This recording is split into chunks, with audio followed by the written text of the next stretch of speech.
안녕하세요. 저는 올해 77세 김성철이라고 합니다. 오늘 여러분께 제가 겪었던 정말 가슴 아픈 이야기를 들려드리려고 해요. 바로 유산을 둘러싼 가족 간의 분쟁 이야기입니다. 혹시나 저희 같은 일을 겪고 계시거나 앞으로 그런 일이 생길 수 있는 분들께 조금이나마 도움이 됐으면 하는 마음에서 용기를 내어 말씀드려 보겠습니다. 정말 힘들고 아픈 기억이지만 이제는 말할 수 있을 것 같아요. 5년 전까지만 해도 저희 가족은 정말 화목했어요. 아버지가 돌아가신 지는 벌써 10년이 지났지만 그 전까지는 정말 모범적인 가정이었거든요. 저희는 형제가 넷이에요. 큰형님, 저, 그리고 남동생 둘. 모두 아버지 덕분에 대학까지 나오고 각자 자리를 잡고 살았어요. 아버지는 작은 회사를 운영하셨어요. 자동차 부품을 만드는 회사였는데 직원이 20명 정도 되는 중소기업이었죠.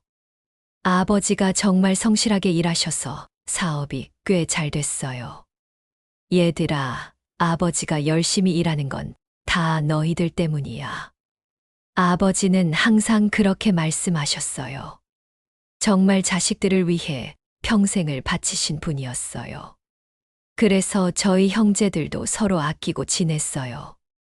큰형님은 의사가 되셨고, 저는 교사를 했고, 셋째 동생은 공무원, 막내 동생은 사업을 했어요.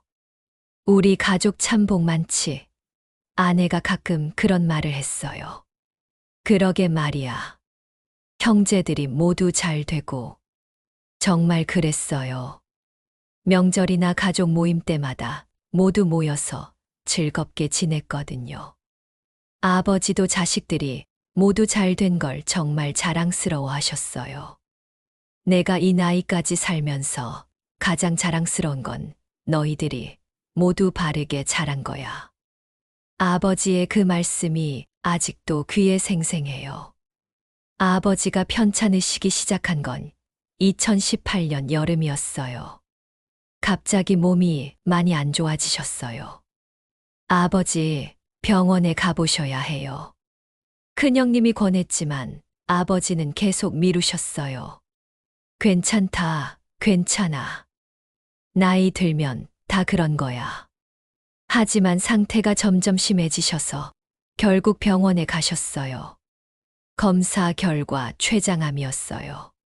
그것도 꽤 진행된 상태였죠. 아버지, 형제들이 모두 병원에 모였어요. 의사 선생님 말씀으로는 6개월 정도밖에 시간이 없다고 했어요. 얘들아, 슬퍼하지 마라. 나도 이제 나이가 있지 않냐. 아버지는 오히려 저희를 위로하셨어요. 그 후 6개월 동안 저희 형제들이 돌아가면서 아버지를 모셨어요. 큰형님이 의사라서 의료진과 소통을 담당하시고 저와 동생들은 일상 돌봄을 했어요. 성철아, 고맙다. 뭘 고마워하세요. 당연한 거죠. 아버지는 마지막까지도 저희들 걱정을 하셨어요. 얘들아, 내가 죽고 나서도 형제끼리 잘 지내야 한다. 무슨 말씀이세요? 당연히 잘 지내죠. 그래, 그래야 해. 형제는 세상에서 가장 소중한 거야. 그때만 해도 정말 그럴 줄 알았어요. 저희가 형제끼리 싸울 일이 생길 거라고는 꿈에도 생각하지 못했거든요. 아버지가 돌아가시기 2달 전쯤 갑자기 유언장을 작성하겠다고 하셨어요.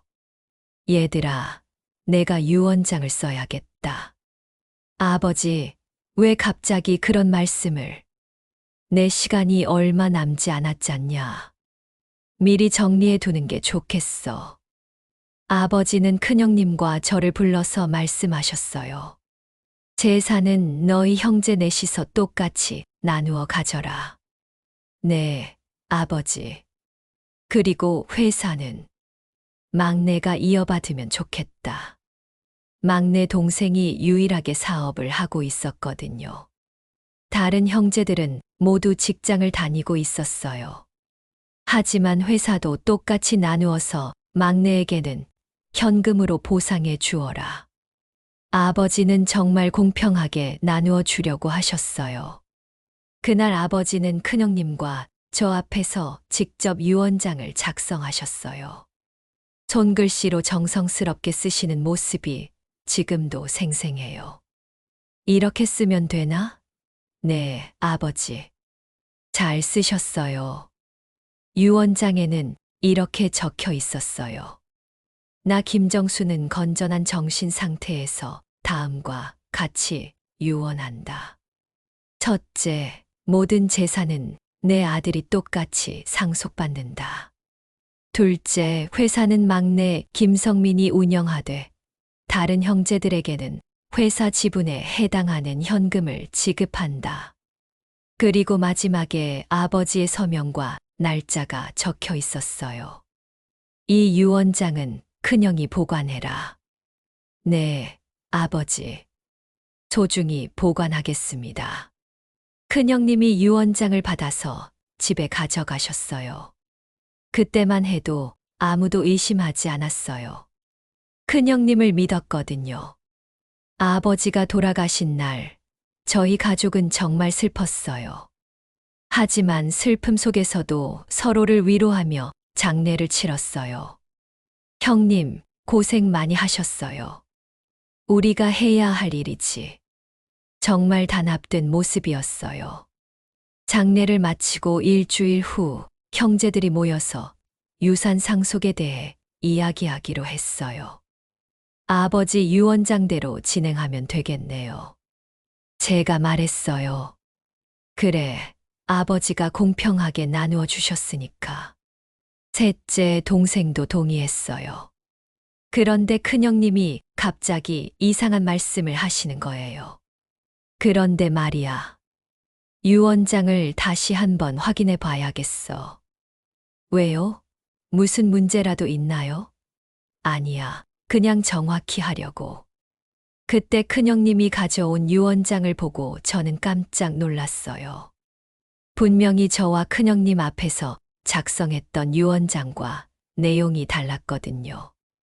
나 김정수는 건전한 정신 상태에서 다음과 같이 유언한다. 큰아들 김성일에게 전 재산의 50%를 상속한다. 나머지 재산은 다른 자녀들이 나누어 갖는다. 형님, 이게 무슨...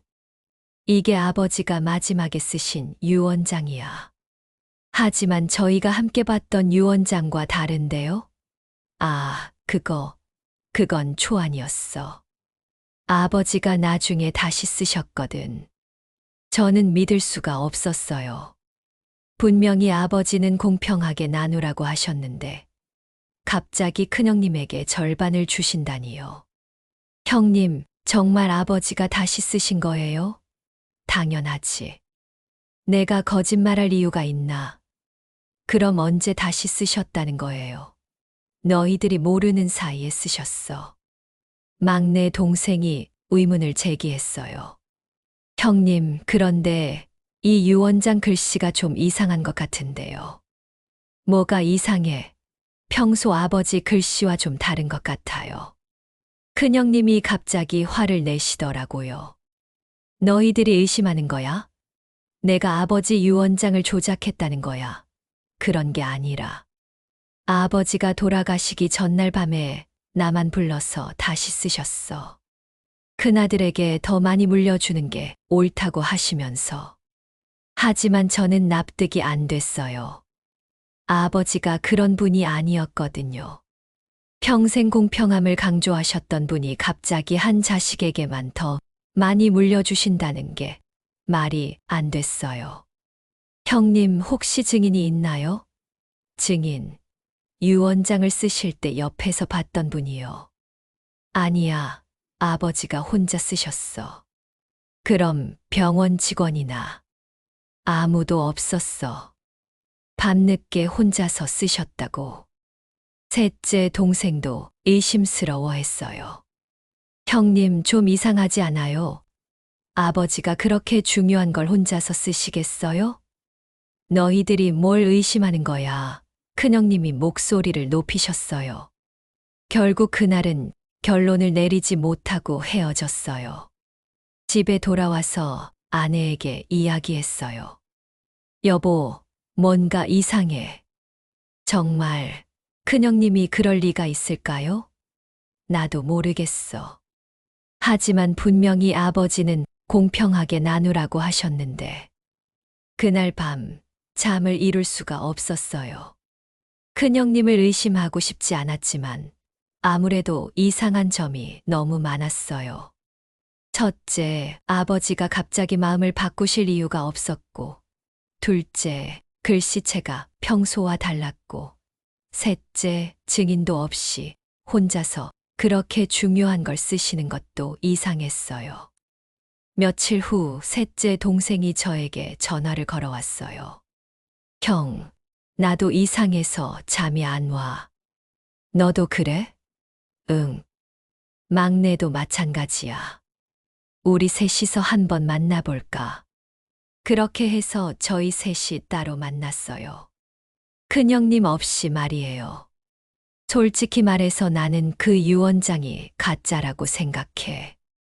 막내가 말했어요. 나도 그런 생각이 들어. 셋째도 동의했어요. 그럼 어떻게 할까? 제가 물었어요. 진짜 유언장을 찾아봐야지. 막내가 답했어요. 진짜 유언장, 응. 분명히 아버지가 처음에 쓰신 게 진짜일 거야. 그래서 저희는 아버지 댁을 뒤져보기로 했어요. 혹시 아버지가 다른 곳에 유언장을 보관해 두셨을 수도 있잖아요. 다음 날 큰형님이 없을 때 아버지 댁에 갔어요. 아버지 서재를 자세히 살펴봤어요. 책상 서랍, 장롱, 심지어 책 사이사이까지 모두 뒤져봤어요. 그런데 정말로 찾았어요. 아버지의 일기장 사이에 끼워져 있는 종이 한 장을 발견한 거예요. 그것도 아버지 필체로 쓰여진 유언장이었어요. 나 김정수는 건전한 정신 상태에서 다음과 같이 유언한다. 모든 재산은 내 아들이 똑같이 상속받는다. 회사는 막내 김성민이 운영하되 다른 형제들에게는 회사 지분에 해당하는 현금을 지급한다. 바로 처음에 저희가 봤던 그 내용이었어요. 그리고 날짜를 보니 큰형님이 보여준 유언장보다 하루 늦게 작성된 거였어요. 이게 진짜야, 막내가 소리쳤어요. 형님이 보여준 건 가짜였어. 셋째도 분노했어요. 저는 너무 충격이었어요. 큰형님이 정말로 유언장을 조작하신 거였어요. 형님께 어떻게 말하지? 제가 물었어요. 당연히 따져봐야지. 막내가 답했어요. 하지만 형님이 인정하실까? 증거가 있잖아. 그날 저녁 저희는 큰형님을 불러서 만났어요. 형님, 할 말이 있어요. 뭔데? 아버지 댁에서 이걸 찾았어요.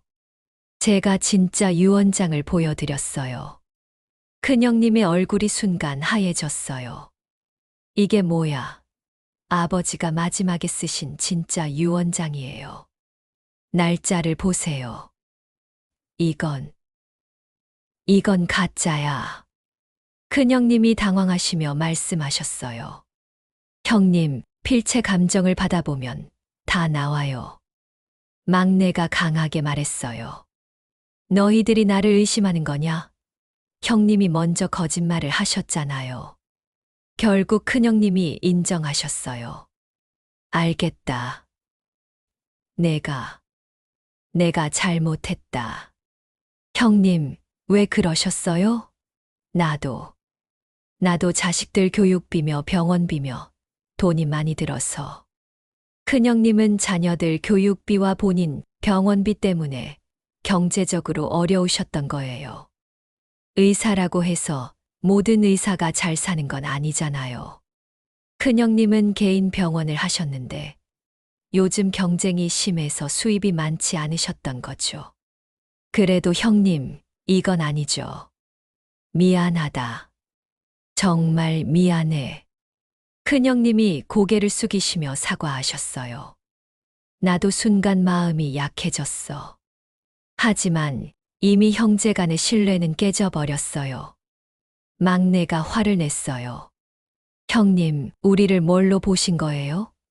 아버지 유언까지 조작하시고. 정말 미안해. 내가 잘못 생각했어. 그날 이후로 저희 형제 관계는 완전히 틀어졌어요.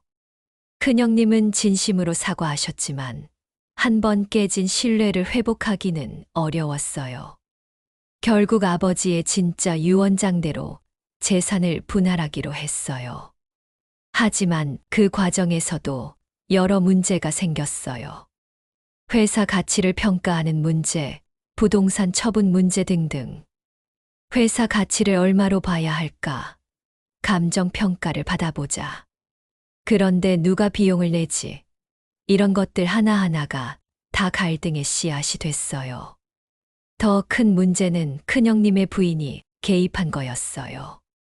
여보, 당신이 왜 사과를 해요? 당신이 맏아들인데 더 받는 게 당연하죠. 그런 게 아니야. 아버지가 공평하게 나누라고 하셨어. 그래도 맏아들이 더 받아야 만든 거 아니에요. 형수가 계속 큰형님을 부추기는 바람에 상황이 더 복잡해졌어요. 성철아, 미안해. 집사람이 자꾸 그래서.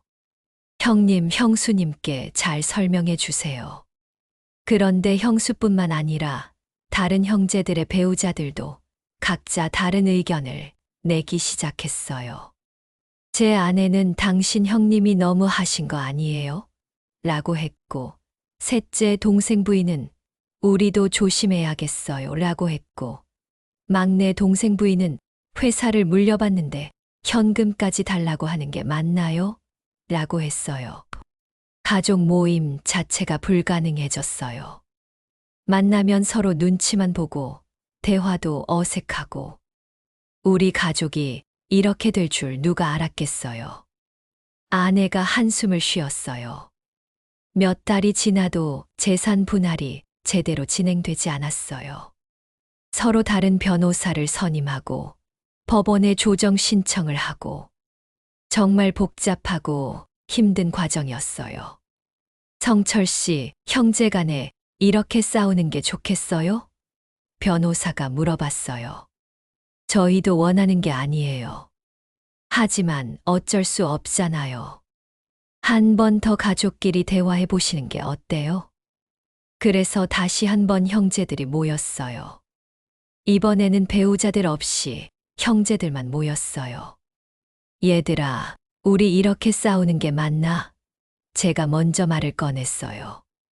나도 이런 건 원하지 않아. 큰형님이 답하셨어요. 그럼 어떻게 하면 좋을까요? 셋째가 물었어요. 아버지 유언대로 하면 되잖아. 막내가 말했어요. 하지만 여전히 의견이 갈렸어요. 회사 평가 가치를 놓고 계속 다툰 거예요. 막내는 낮게 평가하려고 하고 저희는 적정 가격을 받고 싶었거든요. 결국 법원 조정을 통해서 해결하게 됐어요. 조정위원이 중간에서 조율해 주셔서 어느 정도 합의를 봤어요. 하지만 그 과정에서 1년 넘게 걸렸어요. 재산 분할이 끝났지만 형제 관계는 예전 같지 않았어요. 명절에도 각자 따로 지내게 됐고 연락도 거의 하지 않게 됐어요. 참 안타깝네요. 아내가 말했어요. 그러게 말이야. 아버지가 살아계시면 얼마나 속상해 하실까. 특히 큰형님과는 관계가 많이 어색해졌어요. 가끔 안부 전화를 주시긴 하지만 예전처럼 편하지 않아요. 성철아, 잘 지내지? 네, 형님도요. 짧은 대화만 나누고 끝나요. 그런데 작년에 큰형님이 갑자기 병원에 입원하셨다는 소식을 들었어요. 심근경색이었어요. 저는 바로 병원으로 달려갔어요. 형님, 괜찮으세요? 성철아. 고마워. 큰형님이 눈물을 흘리시더라고요. 형님, 울지 마세요. 내가 정말 미안해. 그때서야 큰형님이 진심으로 후회하고 계신다는 걸 알았어요. 나 때문에 우리 형제들이 이렇게 됐어. 이제 그런 말씀 하지 마세요. 성철아, 용서해 줄 수 있나? 저도 눈물이 났어요. 형님, 저도 미안해요. 너무 차갑게 대했나 봐요. 아니야, 내가 잘못한 게 없어. 형님, 이제 다시 시작해요. 큰형님 병문안을 계기로 저희 형제들이 다시 모이게 됐어요. 셋째와 막내도 병원에 왔거든요. 형님, 빨리 나으세요. 우리가 돌아가면서 돌볼게요. 그날 병실에서 저희는 오랜만에 진솔한 대화를 나눴어요. 얘들아, 내가 정말 잘못했다. 아버지께도 죄송하고 너희들한테도 미안해. 큰형님이 말씀하셨어요. 형님, 이제 그만해요. 우리 다시 형제답게 지내요. 막내가 말했어요. 맞아요. 아버지도 우리가 화목하게 지내는 걸 원하실 거예요. 셋째도 동의했어요. 그렇게 해서 저희 형제들이 다시 화해하게 됐어요. 하지만 예전 같은 관계로 돌아가기까지는 시간이 더 필요할 것 같아요. 큰형님은 다행히 건강을 회복하셨어요. 그리고 정말 많이 변하셨어요. 예전보다 훨씬 겸손해지시고 형제들을 더 챙겨주시려고 노력하세요. 성철아, 오늘 저녁 어때? 한번 만날까? 좋죠, 형님. 이제는 예전처럼 자연스럽게 만날 수 있게 됐어요. 지난달에는 아버지 기일에 저희 형제들이 모두 모였어요. 정말 오랜만이었어요. 아버지, 죄송해요. 늦었지만 이제 화목하게 지낼게요. 큰형님이 아버지 사진 앞에서 인사드렸어요. 그날 형제들과 많은 이야기를 나눴어요. 그동안 서로 오해했던 것들, 힘들었던 것들. 나는 형님들이 나를 미워하는 줄 알았어. 막내가 말했어요. 무슨 소리야. 우리가 너를 왜 미워해? 회사 때문에 더 많이 받는다고 생각하시는 것 같아서. 사실 막내도 회사 운영하면서 많이 힘들었던 거예요. 형제들 몫까지 현금으로 지급하려다 보니 자금 사정이 어려웠거든요. 형들, 미안해. 내가 좀 더 빨리 돈을 줬어야 했는데. 괜찮아. 너도 사정이 있었을 거 아니야. 이제는 서로를 이해하게 됐어요. 각자 나름대로 어려움이 있었다는 걸 알게 된 거죠. 요즘에는 한 달에 한 번씩은 형제들이 모여서 식사를 해요. 배우자들도 함께요. 처음에는 어색했지만 이제는 많이 자연스러워졌어요. 이제야 가족 같네요. 셋째 동생 부인이 말했어요. 정말 그래요. 예전에는 너무 어색했는데. 제 아내도 동의했어요. 큰형님 부인도 많이 변하셨어요. 제가 예전에 너무 했나 봐요. 죄송해요. 형수님, 그런 말씀 마세요. 이제 좋으면 됐죠. 하지만 여전히 아쉬운 점은 있어요.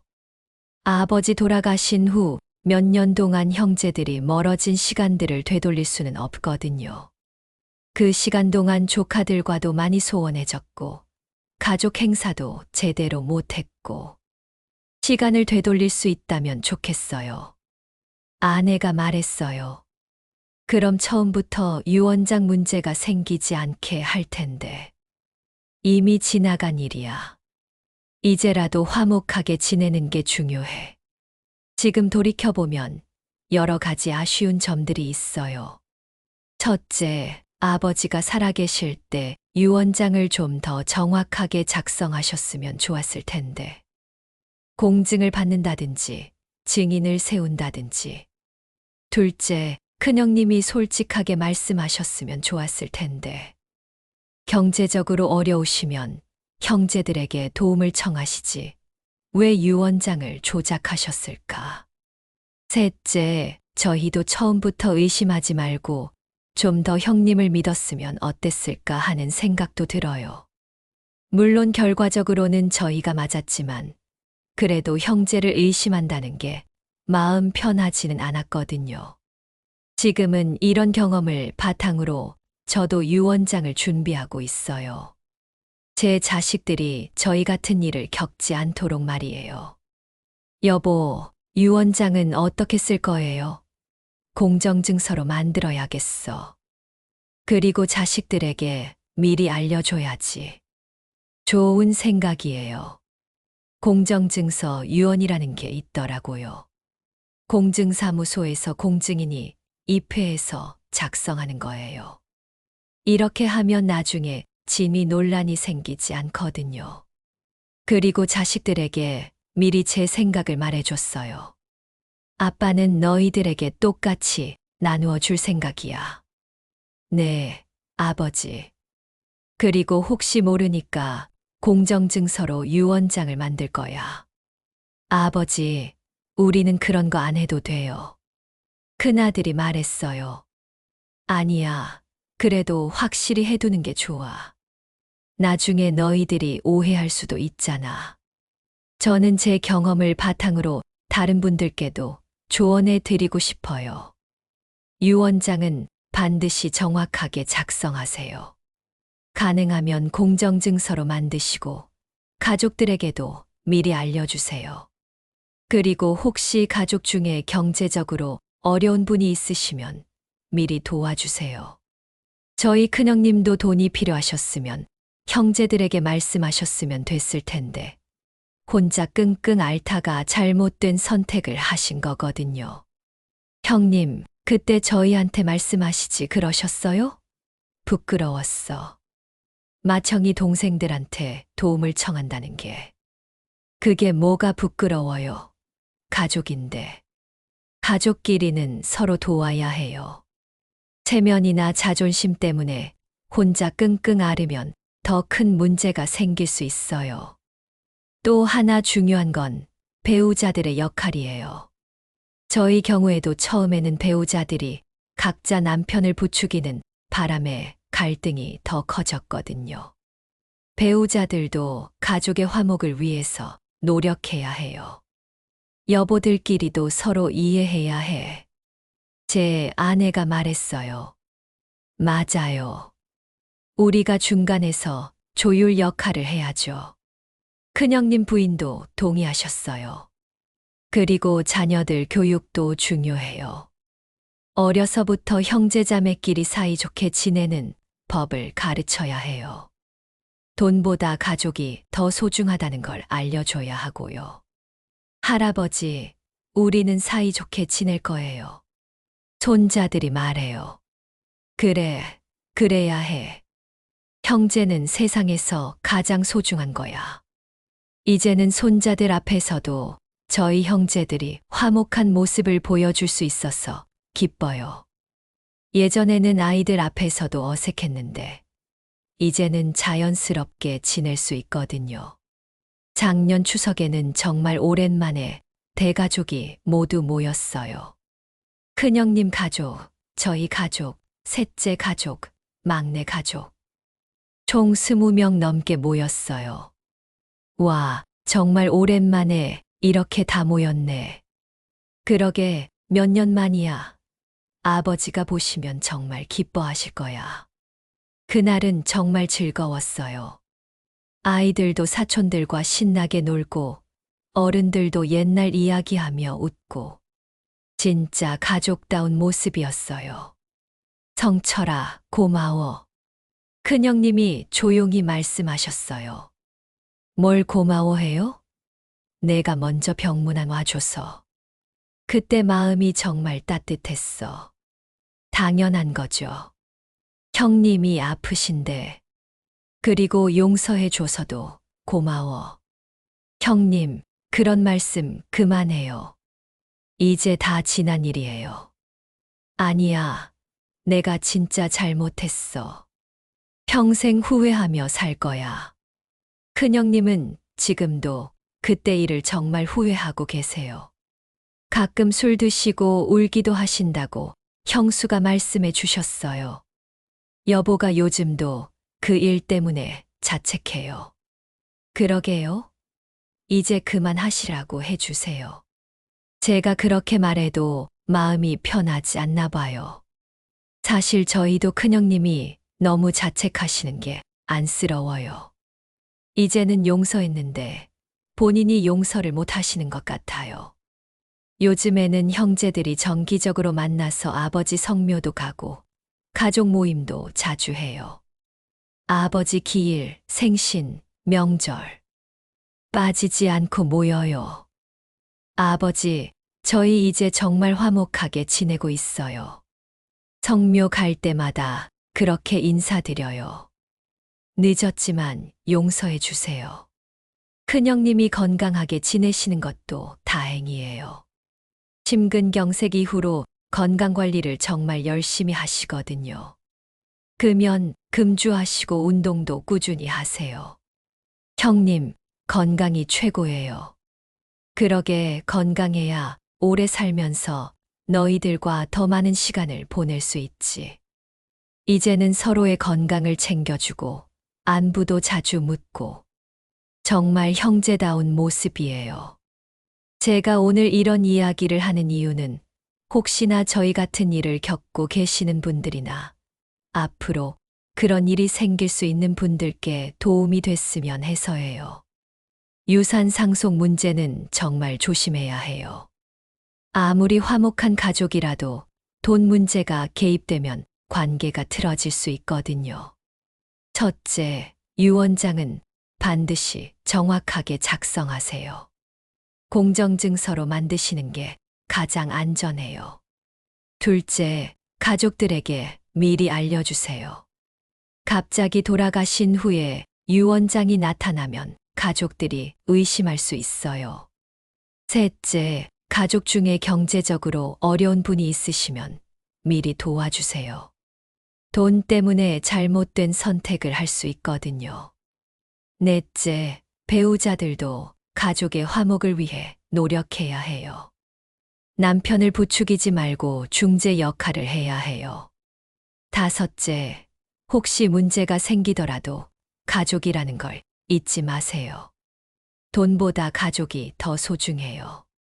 저희는 다행히 다시 화해할 수 있었지만 어떤 가족들은 평생 못 만나고 지내기도 해요. 정말 안타까운 일이죠. 가족이 뭐라고 돈 때문에 갈라지나. 아내가 가끔 말해요. 그러게 말이야. 돈은 또 벌면 되는데 가족은 다시 만들 수 없는데. 이제 저희 가족은 예전보다 더 단단해진 것 같아요. 어려움을 함께 겪으면서 서로를 더 이해하게 됐거든요. 우리가 이런 일을 겪을 줄 누가 알았겠어요.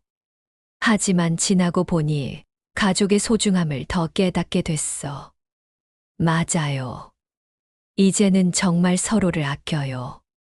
앞으로도 저희 형제들은 계속 화목하게 지낼 거예요. 아버지께서도 하늘에서 기뻐하고 계실 거예요. 마지막으로 혹시 지금 가족 안에 유산 문제로 갈등을 겪고 계신 분들께 말씀드리고 싶어요. 너무 오래 싸우지 마세요. 가족은 세상에서 가장 소중한 거예요. 저희처럼 화해할 수 있는 계기를 만들어 보세요.